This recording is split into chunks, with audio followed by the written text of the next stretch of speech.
জাতীয় ক্রিকেট দলের সাবেক অধিনায়ক তামিম ইকবালকে ভারতীয় দালাল বলে মন্তব্য করেছেন বাংলাদেশ ক্রিকেট বোর্ডের পরিচালক ও অর্থ কমিটির চেয়ারম্যান এম নাজমুল ইসলাম। বৃহস্পতিবার নিজের ফেসবুক পেজে দেওয়া এক স্ট্যাটাসে তিনি এই মন্তব্য করেন, যদিও পরবর্তীতে সেই স্ট্যাটাসটি মুছে ফেলা হয়েছে।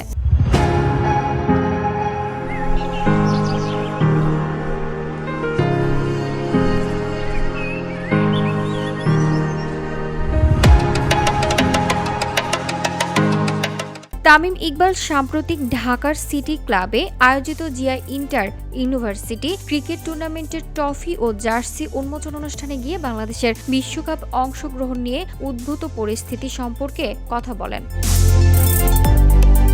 সেখানে তিনি বলেন, আমাদের আয়ের প্রায় ৯০ থেকে ৯৯% আইসিসি থেকে আসে, তাই সবকিছু বিবেচনায় নিয়ে সিদ্ধান্ত নেওয়া উচিত।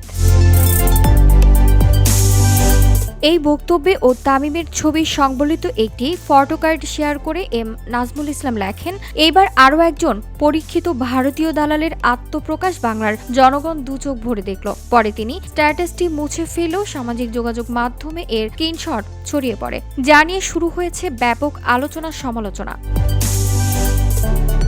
অনেকে এম নাজমুল ইসলামের বক্তব্যের পক্ষে মত দিলেও বড় একটি অংশ বিষয়টিকে অশোভন ও দায়িত্বজ্ঞানহীন মন্তব্য হিসেবে দেখছেন।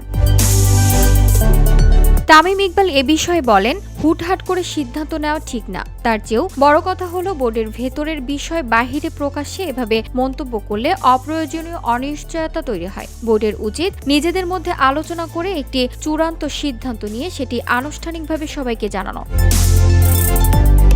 VOD Bangla news desk.